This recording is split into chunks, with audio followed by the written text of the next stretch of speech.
in this letter that Don Pedro of Aragon comes this night to Messina. He was very near by this. He was not 3 leagues off when I left him. How many gentlemen have you lost in this action? Few of any sort, but none of name. Victory is twice itself, and the achiever brings home full numbers. I find here that Don Pedro hath bestowed much honor upon a young Florentine called Claudio. Much deserved on his part, and equally remembered by Don Pedro. He has borne himself past the promise of his age, doing it in the figure of a lamb and the feet of a lion. I pray you, is Senor Montalto returned to the Lord, or no? I know none of that name, lady. There is none such in the army of any sort. What is he that you ask for, niece? My cousin means Senor Benedict of Padua. Oh, he is returned, and as well as ever he was. I pray you, how many have he killed and eaten in these wars? But how many has he killed? For indeed, I promise thee all of his killing. Nay, please. You tax Senor Benedict too much. But he'll be meet with you. I doubt it not.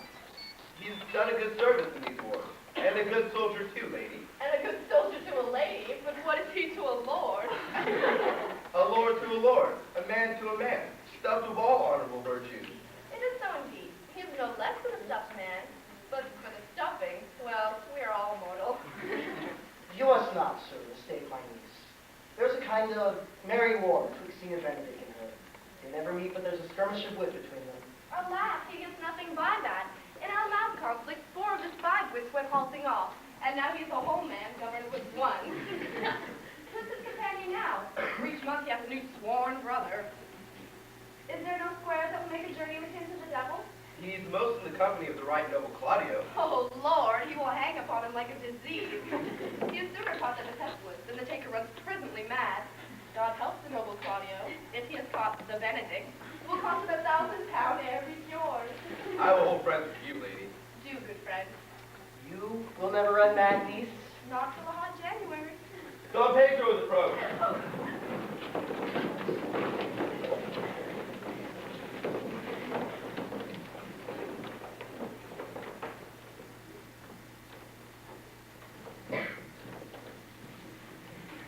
Good Signor Leonato, are you come to meet your trouble? The fashion of the world is to avoid cause, and you encounter it. Never came trouble to my house in the likeness of your grace. You embrace your charge too willingly. I think this is your daughter. Your mother hath many times told me so. Were you in doubt, sir, that you asked her? Senor Benedict, no. For then were you a child. You have it full, Benedict. Truly the lady fathers herself. Be happy, lady, for you are like an honorable father. If Signor Ninato be her father, she would not have his head on her shoulders for all Messina, like him as she is. I wonder that you will still be talking to Senor Benedict. Nobody marks you. What, my dear Lady Disdain, are you yet living? Is it possible that they should die while she has such meat food to feed on as Senor Benedict? Courtesy itself must convert to disdain if you come in her presence. Why, then courtesy is a turncoat. But it's certain I am all loved of all ladies, only you accept it. And I would I could find in my heart that I had not a hard heart, for truly I love none. A dear happiness to women, they'll have been troubled with a pernicious suitor. I thank God in my cold blood I've been agreed with you there. I'd rather hear a dog bark at a crow than a man swear he loves me. God keep your ladyship still in that mindful some gentleman or other shall escape a predestinate scratched face. That does not make it worse than it's worth such a face as yours were. Well, you're a rare pair, A bird teacher. of my tongue is better than a beast of yours. I would my horse at the speed of your tongue and so good a continuer, but keep you away in God's name, I have done. Always ends with a jade trick. I know you of old. That is the sum of all, Leonato. Signor Claudio and Signor Benedict, my dear friend Leonato hath invited you all. I tell him we shall stay here at least a month. And he heartily prays some occasion may detain us longer. I must bid you welcome, my lord. Being reconciled to the prince your brother, I owe you all duty. I thank you. And not of many words, but I thank you. Please that your grace lead on. Your hand, Leonato. We will go together.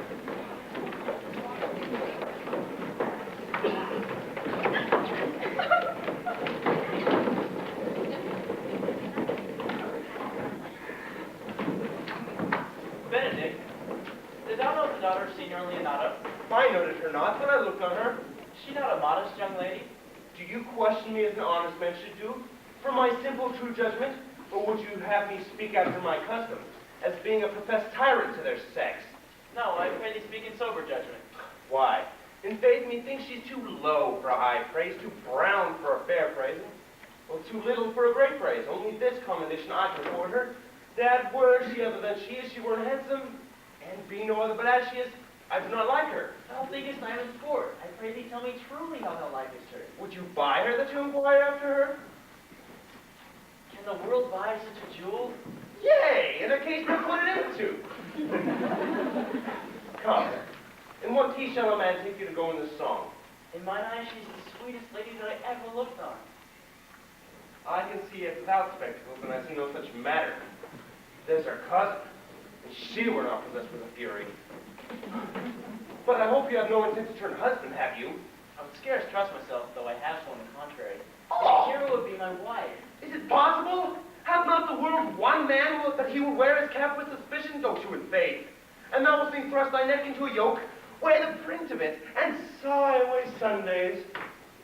Look, the prince has returned to seek you. What secret hath kept you here, that you followed not Leonardo? I would your grace constrain me to tell. I charge thee on thy allegiance. You hear, Count Claudio? I can be as secret as a dumb man. I would have you think so. But on my allegiance, mark you this, on my allegiance, he is in love. With who? Now that is your grace's part.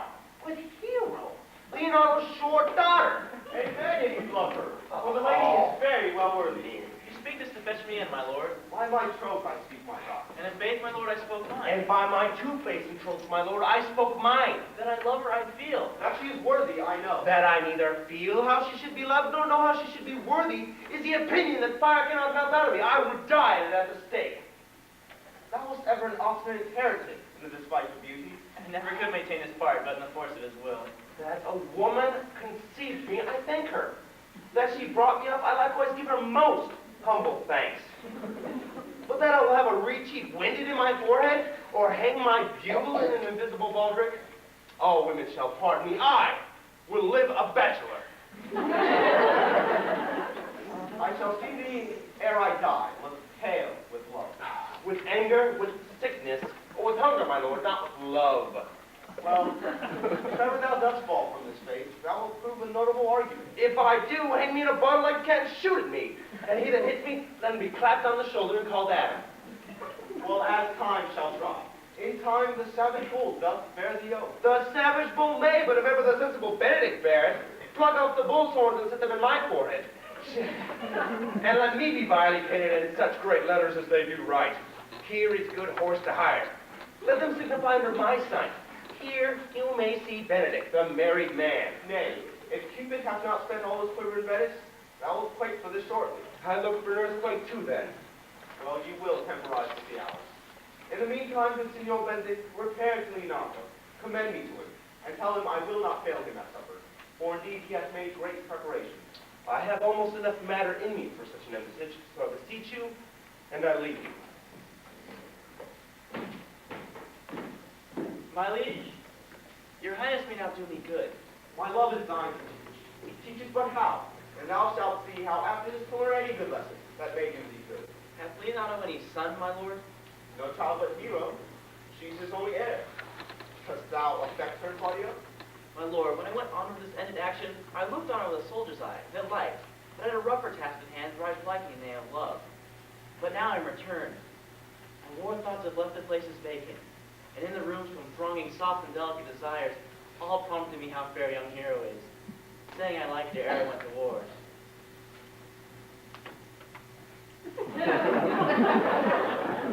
Thou wilt be like a lover presently, and tire the hearer with a book of words.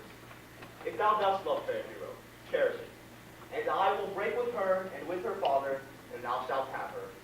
Was it not to this end that thou beganst to twist so fine a story? How sweetly you do minister love, my lord, that no love's grieved by his complexion. But lest my liking makes too sudden seem, I would have sought a longer treatise. I know we shall have a revelry tonight. I will assume thy part in some disguise, and tell fair Hero I am Claudio. and in her bosom I'll unclasp my heart, and take her here a prisoner with the fort, in strong encounter of my amorous tale. And then to her father will I bring, and the conclusion is, she shall be thine.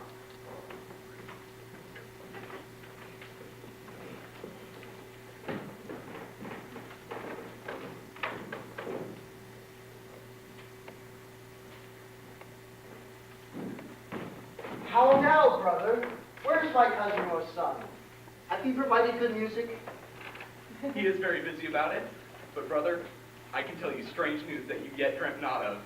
Are they good? As the event stands, the prince and Count Claudio walking here were much overheard. The prince discovered to Count Claudio that he loved my niece, your daughter, and meant to acknowledge it this night in a dance. And if he found her accordant, he meant to take the present time by the top and instantly break with you of it.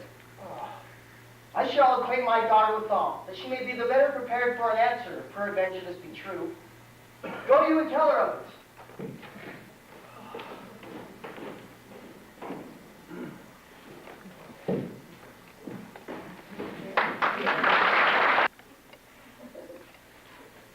What's the good here, my lord? Why you thus that measure sad? There is no measure in the occasion that breeds. Therefore, the sadness is without limit. You should hear reason. And when I have heard it, what blessings bring it? If not a present remedy, at least a patient sufferance. I cannot hide what I am. I must be sad when I have cause, and smile at no man's jest. Eat when I have stomach, and wait for no man's leisure. Sleep when I am drowsy, and tend on no man's business. Laugh when I am merry, and claw no man in his humor. Yea, my lord, but you must not make full show of this until you can do it without controlment. You have late stood out against your brother, and he hath changed her newly into his grace. Where it is impossible you should take true root, but by the fair weather that you make yourself. It is needful that you frame this season for your own purpose. I had rather be a canker in a hedge than a rose in his grace, and it better fits my blood to be the state of all than to fashion a carriage to rob blood from in. In this, though it cannot be said that I am a flattering, honest man, it must not be denied that I am a plain-dealing villain. If I had my mouth, I would bite. If I had my liberty, I would do my liking. In the meantime, let me be that I am. Seek not to learn.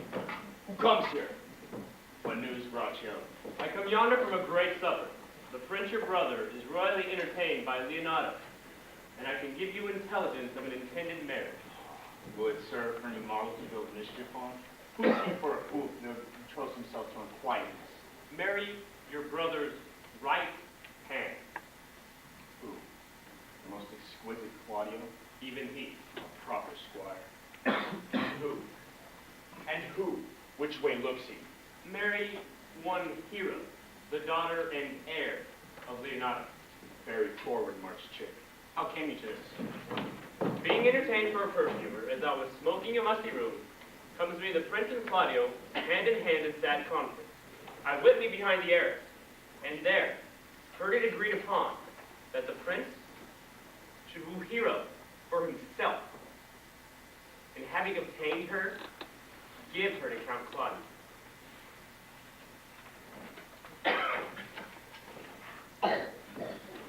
Come, let us thither. This may prove food to my displeasure. That young startup hath all the glory of my overthrow. If I could cross him in any way, and bless myself in every way. Your bow sure and will assist me. To the death, my lord. Come, let us to the banquet. Their cheer is the greater that I'm subdued. Would the cook row my mind? Shall we go prove what's to be done? We'll wait upon your lordship.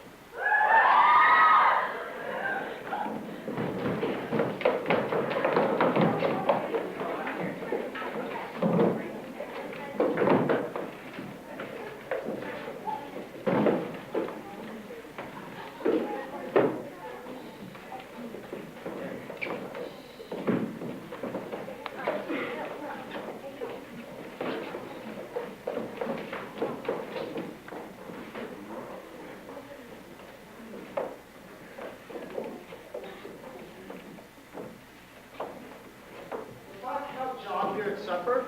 I saw him not. How hardly that gentleman looked.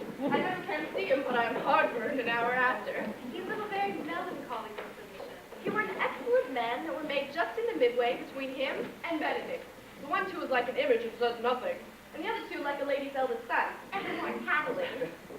Then have Senior Benedict's tongue in Count John's mouth, and have Count John's melancholy in Senior Benedict's face.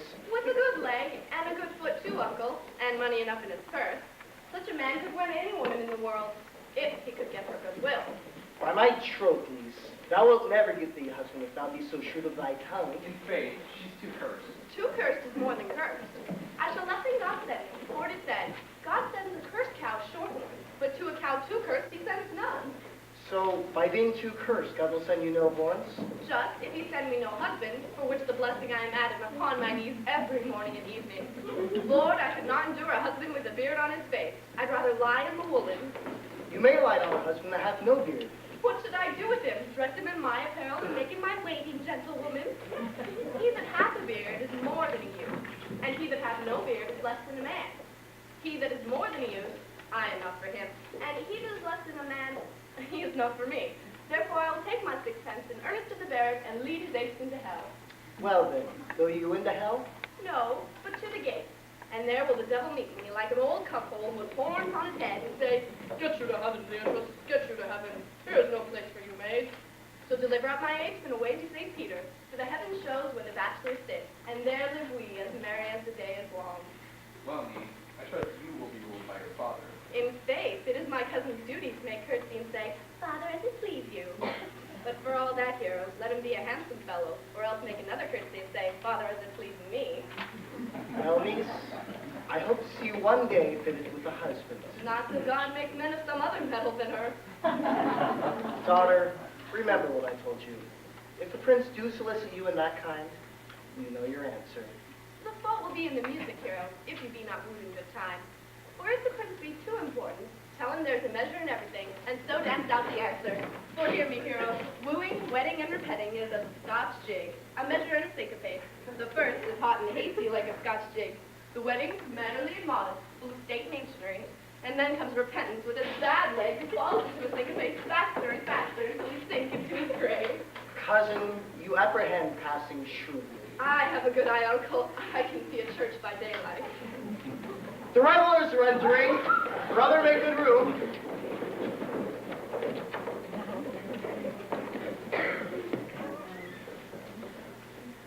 Lady, will you walk about with your friend? So you walk softly, look sweetly, say nothing. I'm yours for the walk, especially when I walk away. With me, in your company. I may say so when I see you, And when, please you to say so. when I like your favor. For God forbid the least we like to say. My visor is Philemon's roof. In the house is Job. Why then, your visor should be fast. Speak low when you speak low.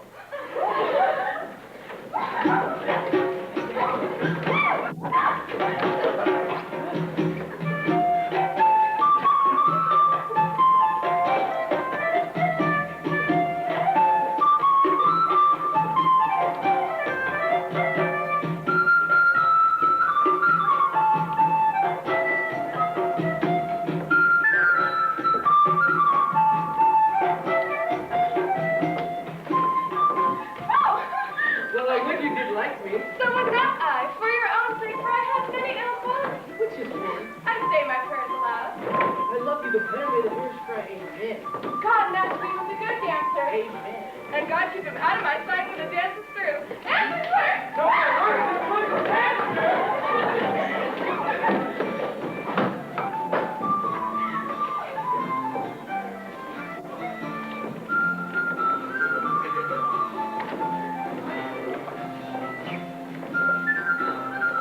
I know you well enough. You are Signor Antonio. Not a word, I am not. I know you by the likeness of your head. Tell you true, I cannot listen. You could never do him so ill will unless you were the very man. Here's his dry hand up and down. You are he! You are he! Not a word, I am not. Come, come. Do you think I do not know you by your excellent wit? His virtue hides itself. So come on, stretch this little spear.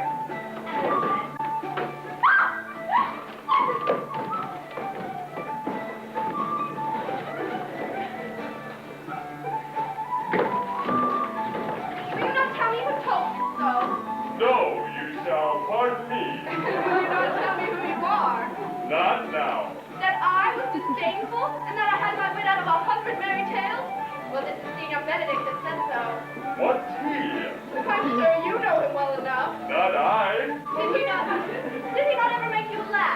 I pray you, what is he?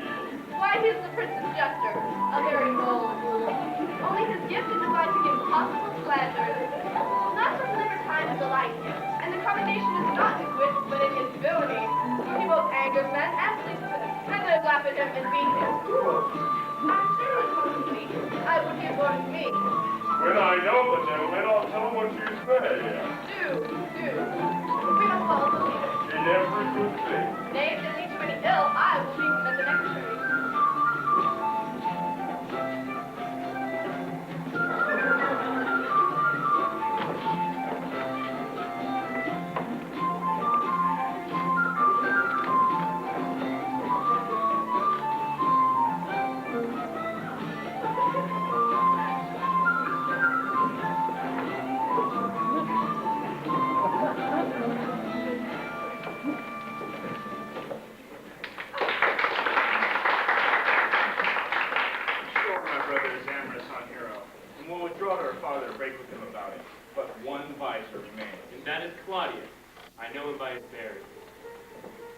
Are you not Signor Benedict? You know me well, I'm he. Signor, you are very near my brother Miss Love. He is enamored on Hero. I pray you, dissuade him from her, for she is of no equal to his birth. You may do the part of an honest man, and I know you, he loves her. I heard him swear his affection. So did I too. And he swore he would marry her tonight. Come, let us do banquet.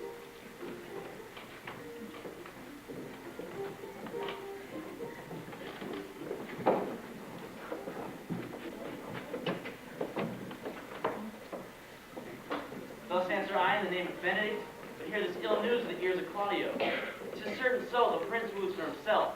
Friendship is constant in all things, save in the office and affairs of love. Therefore let all hearts in love use their own tongues. Let every eye negotiate for itself, and trust no agent. For beauty is a witch, against whose charms faith melts in the blood. This is an accident of alley proof, which I mistrusted not. Farewell, therefore, hero. Come, Claudio. Yea, the same. Come, will you go with me? Whither? Even to the next widow about your own business, County. In what fashion will you wear the garland out? About your neck like a usurer's chain? Under your arm like a lieutenant's scarf. You must wear it one way, for the princess thought you're a hero. I wish to enjoy it first. But did you think the prince would have served you thus? I pray you lead me. Oh, now you strike like the blind man. 'Twas the boy that stole your meat and you'll beat the post. Will not be, I'll lead you. Alas, poor hurt's foul. Now will he creep in the sedges? That my lady Beatrice should know me, and not know me? The prince's fool? Ha! I am not so reputed. It may be I go into that title because I'm married. Yea, but so I'm apt to do myself wrong. It is the base disposition of Beatrice that puts the whole world into her person, and well, so gives me out. Well, I'll be revenged, as I may. Now, senor, where's the count? Did you see him? Troth, my lord, I found him here as melancholy as a lodge in a warren. I told him, and I think I told him true, that your grace had gotten the goodwill of this young lady, and I offered him my company to a willow tree, either to bind him of her garland as being forsaken, or to bind him of her rod as being worthy to be whipped. To be whipped? What's his fault? The flat transgression of a schoolboy, who, being overjoyed at finding his bird's nest, shows it his companion, and he steals it. Wilt thou make us trust the transgression? The transgression is in the stealer. Yet it had not been amiss the rod had been made, and the garland too. For the garland he might have worn himself, and the rod he might have bestowed on you, who, as I take it, have stolen his bird's nest. I will but teach them to sing, and restore them to the owner. If their singing answer your saying, by my faith you say honestly. The lady Beatrice hath a quarrel to you. The gentleman that dances with her told her she is much wronged by you. Oh! Oh, she misused me past the endurance of a block. An oafo with one green leaf on it would have answered her. My very visor began to assume life and scope with her. She said, not thinking I had been myself, that I was a prince's jester, that I was duller than a bright saw. But the jest upon jest for such impossible conveyance that I stood like a man in a mock, with a whole army shooting at me. She speaks poniards, and every word said in her breath. were as terrible as her termination there be no living near her. She would infect to the North Star. I would to God be called Poncho, for surely she is here. A man may live as quiet in hell as in a sanctuary, and people sin on purpose, so they would go thither. So indeed all disquiet, horror, and perturbation follows her. Look, here she comes. Would your grace command me any service to the world's end? I will go on the slightest errand now to the antipodes you can devise to send me on. I will fetch you a toothpicker from the furthest inch of Asia, bring you the length of Prester Jones' foot, fetch you a hair off the great Chandler's beard. Do you have any embassage to the pygmies, rather than hold 3 words conference with his RP? You have no employment for me. None but the desire your good company. Oh God, sir, here's a dish I love not. I cannot endure my lady town. Come, lady, come. You have lost the heart of Signor Benedict. Indeed, my lord. He lent it me a while, and I gave him use for it. A double heart for his single one. Married, he won it of me with false dice. Therefore, your grace may well say I have lost it. You have put him down, lady. You have put him down. Ay, so he should not do me, my lord, lest I prove mother of fools. I have brought Count Claudio, whom you sent me to see. Why, how now, Count? Wherefore are you sad? Not sad, my lord. How then? Sick? Neither, my lord.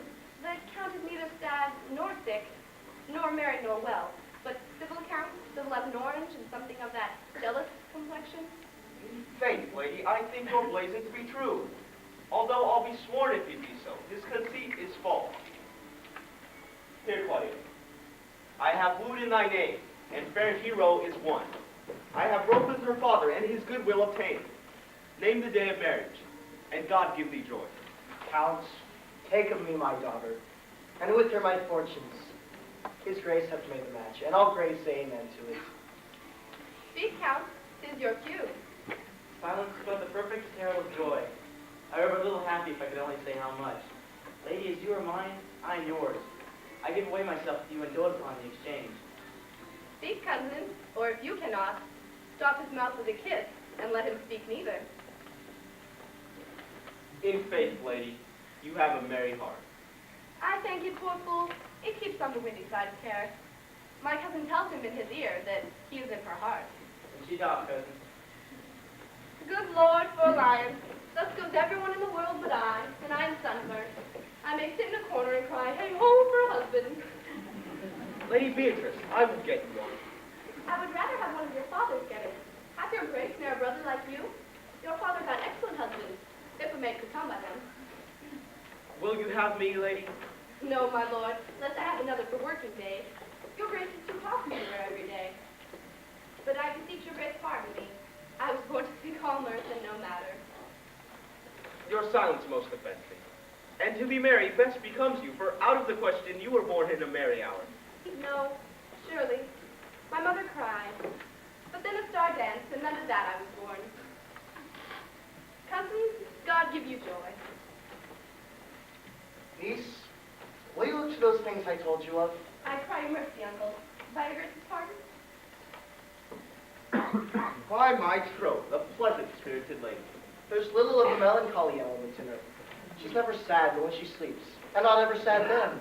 For I've heard my daughter say she hath often dreamt of unhappiness, and waked herself with laughter. She cannot endure to hear tell of a husband. Oh, by no means. She mocks all her wooers out of suit. She were an excellent wife for Benedict. My lord, if they were but a week married, they would talk themselves mad. Count Claudio, when mean you to go to church? Tomorrow, my lord. Time goes with the love and all is right. Not till Monday, my dear son, which is hence at just 7 nights, and a time too brief, too, to have all things answer my mind. Come, Claudio, the time shall not go dully by us. I will in the interim undertake one of Hercules' labors, which is to bring Signor Benedict and the Lady Beatrice into a mountain of affection, the one with the other. I would fain have it a match, and I doubt not but to fashion it, if you three will but minister such assistance as I shall give you direction. My lord, I am for you. It'll cost me 10 nights watching. And I, my lord. And you too, gentle hero? I will do any modest office, my lord, to help my cousin to a good husband. And Benedict is not the unhopefullest husband that I know. Thus far can I praise him. He is of a noble strain, of approved valor, and confirmed honesty. I will teach you how to humor your cousin, that you shall fall in love with Benedict. And I, with your two helps, will so practice on Benedict that, in despite of his quick wit and his queasy stomach, he shall fall in love with Beatrice. If we can do this, Cupid is no longer an archer. His glory shall be ours, for we are the only loved God. Go in with me, and I will tell you of my dream.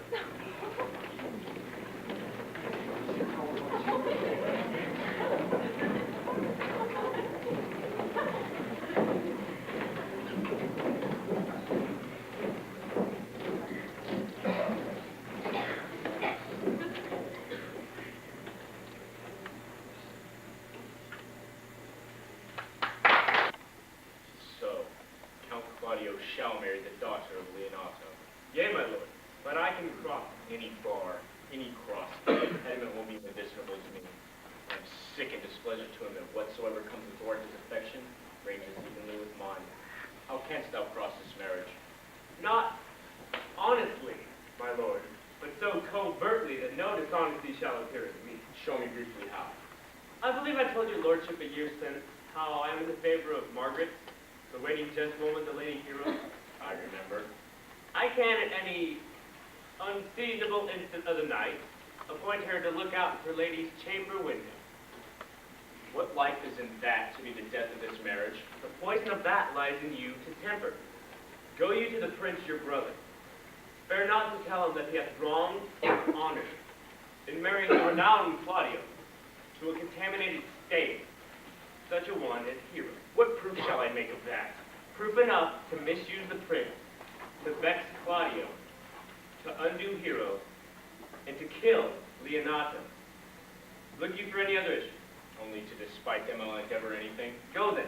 Find me a meet hour to draw Don Pedro and the Count Claudio alone. Tell them that you know Hero loves me.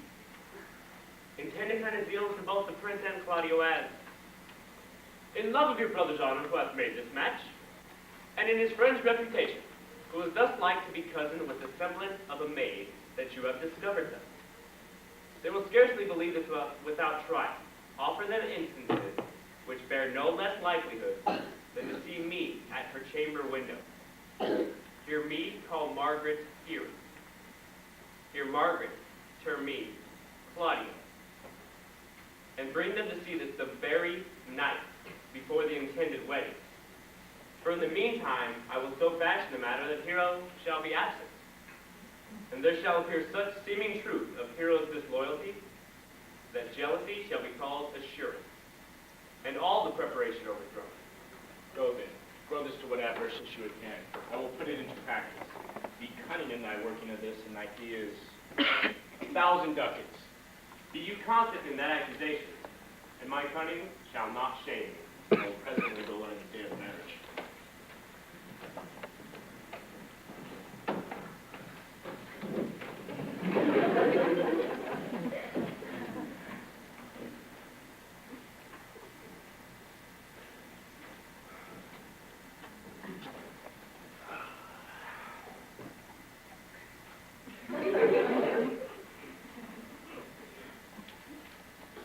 Boy, Signor, in my chamber window lies a book. Bring it hither to me in the orchard. I am here already, sir. I know that, but I would have thee handsome here again.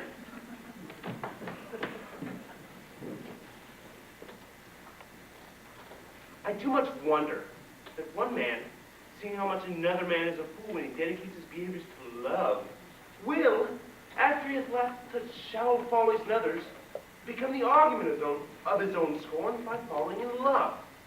And such a man is Claudio. I have known, when there was no music with him, but the drum and the fife.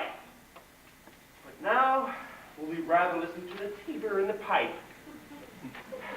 I have known, when he would have walked 10 miles foot to see a good armor, but now will he lie 10 nights awake, carving the fashion of his new doublet.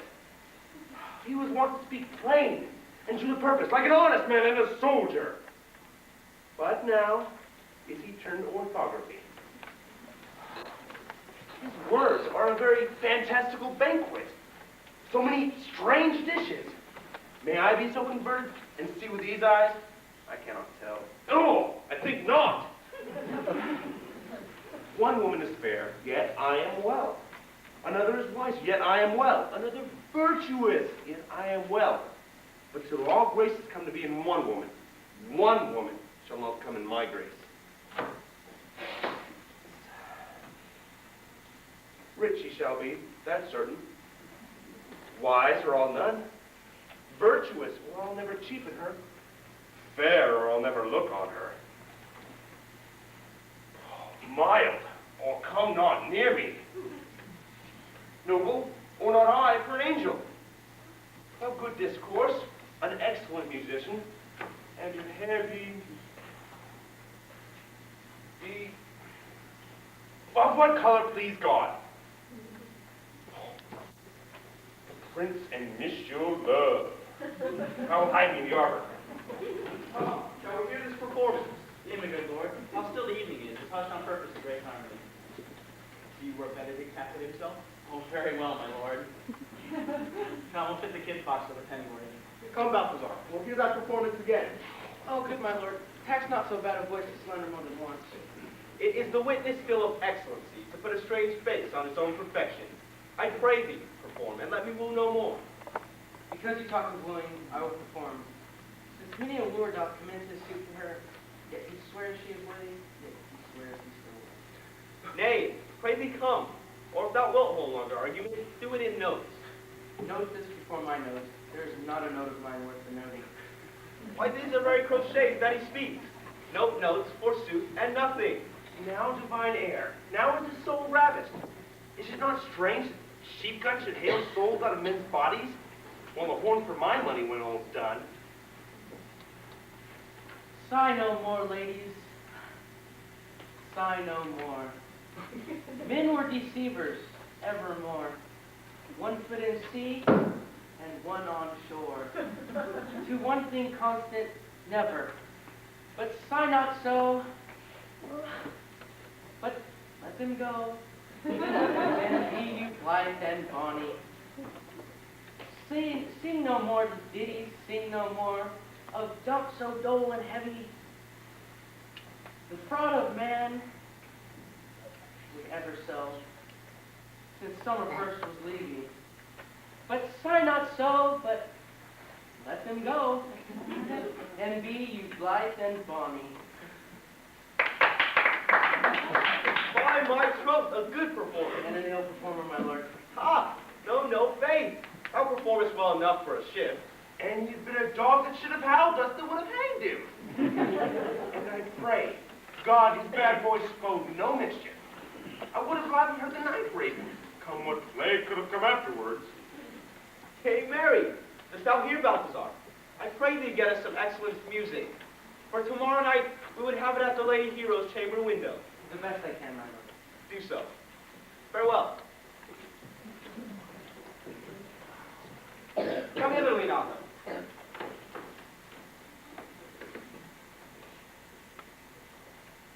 What was it you told me of today? That your niece, Beatrice, was in love with Signor Benedict. Oh, Stock on, the foul sits. I did never think the lady would have loved any man. No, nor I either. But most wonderful she should so dote on Signor Benedict, whom she hath in all outward behaviors ever seemed to abhor. Is it possible? Sits the wind in that corner? My lord, I know not what to think of it, but that she loves him with an enraged affection. It is past the infinite of thought. Maybe she doth but counterfeit. Faith like enough. Oh God, counterfeit. Never was there counterfeit of passion came so near the life of passion as she discovers it. Why, what effects of passion shows she? Faith hook well. This fish will bite. What affects, my lord? She will sit. You heard her tell you how? She did indeed. How, I pray you? You amaze me! I would have thought her spirit had been invincible against all assaults of affection. And I would have sworn it had, my lord. Especially against Benedict. I think that's a god, but that the gray-bearded fellow speaks it. Knavery cannot, sure, hide itself in such reverence. He had taken the infection, hold it up. Has she made her affection known to Benedict? No, and she swears she never will. That's your torment. 'Tis true indeed, so your daughter says. Shall I, she says, and have so often counted it with scorn, write to him that I love him? This says she now when she's beginning to write. For she'll be out 20 times a night. And there will she sit in her smock till she hath rid a sheet of paper. My daughter tells us all. Now you speak of a sheet of paper. That reminds me of a pretty jest your daughter told us of. Oh, when she had read it and was reading it over, that she found Benedict and Beatrice between the sheets. That?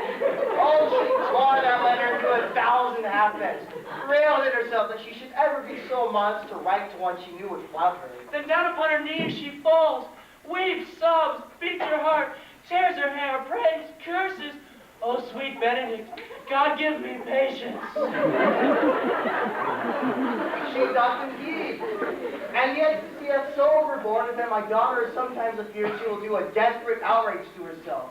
It is very true. It were good that Benedict knew of it by some other, if she will not discover it. To what end? He would make a sport of it and torment the poor lady worse. And he should, it were an alms to hang him. She's an excellent sweet lady, and out of all suspicion, she is virtuous. And she's exceeding wise. In everything but in loving Benedict. Oh!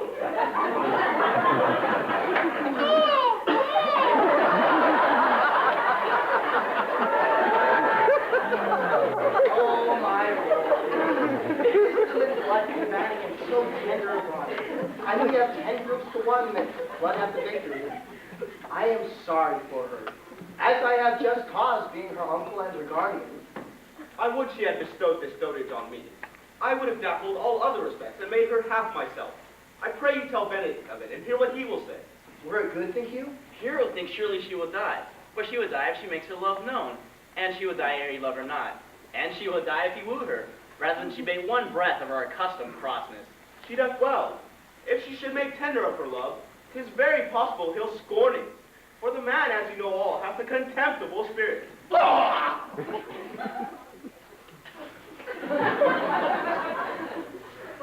Well, I am sorry for your niece. Shall we go seek Benedict and tell him of her love? No, never tell him, my lord. Let her wear it out with good counsel. Nay, that's impossible. She may wear her heart out first. Well, we will hear further of it from your niece. Let it cool while.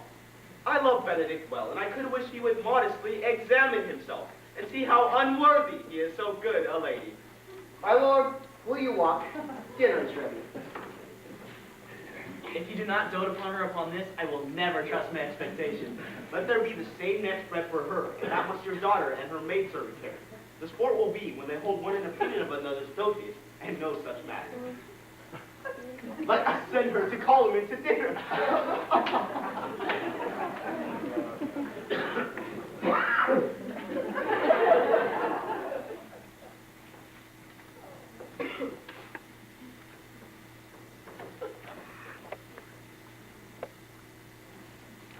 Can be no trick. The conference was sadly born.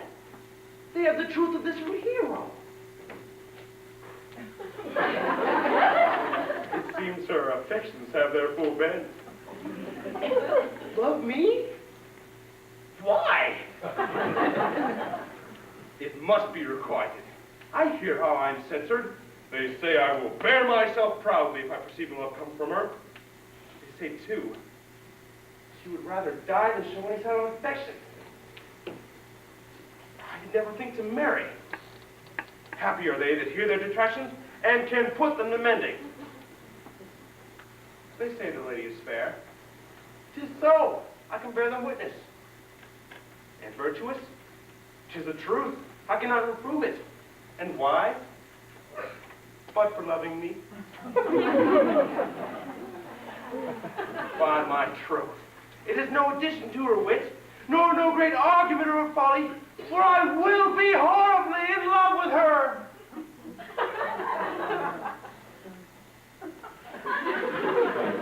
I may have some odd quirks and remnants of wit broken on me because I've railed so long against marriage. But doth not the appetite alter? A man loves the meaningless youth that he cannot endure in his age.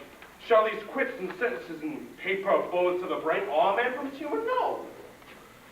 The world must be people. When I said I would die a bachelor,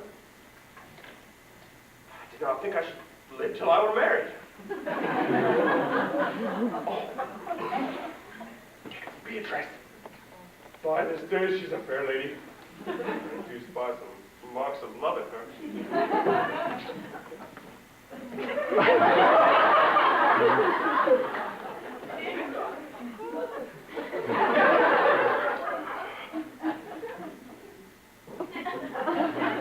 I'm sent to bid you come to dinner. Fair Beatrice, thank you for your pains.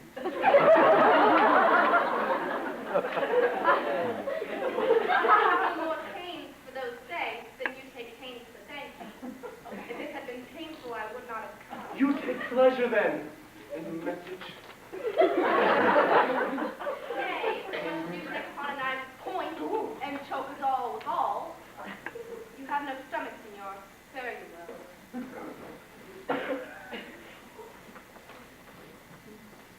Against my will, I am sent to bid you come into dinner. There's a double meaning in that. I took no more pains for those things than you took pains to thank me. Well, that's as much to say, any pains I take for you is as easy as thanks. If I do not take pity of her, I am a villain. If I do not love her, I am mad. I will go get her picture.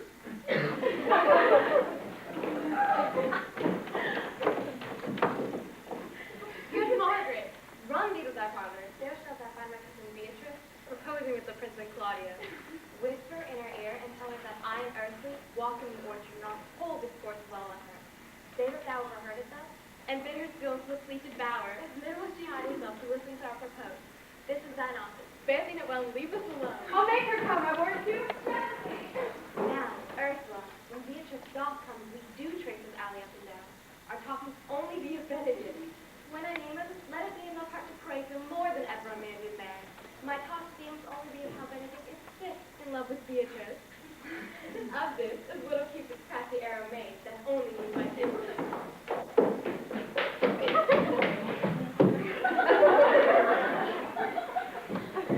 Now begin, but look for Beatrice like a laughing room, close to the ground to listen to our conference.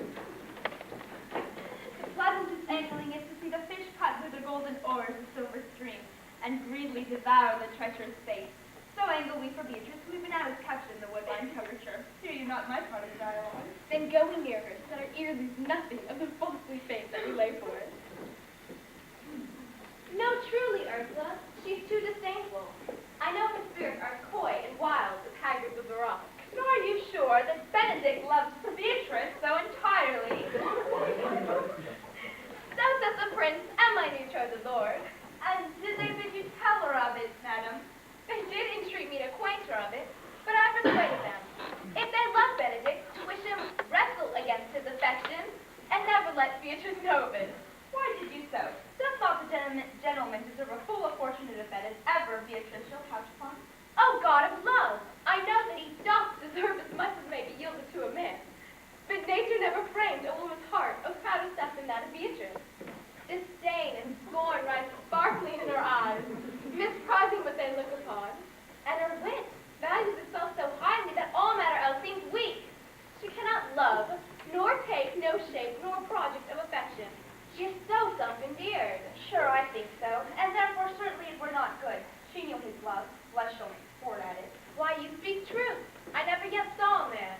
How wise, how noble, how young, how rarely featured. But she would spell them backwards. In fair face, she would swear the gentleman to be her sister. If black, why,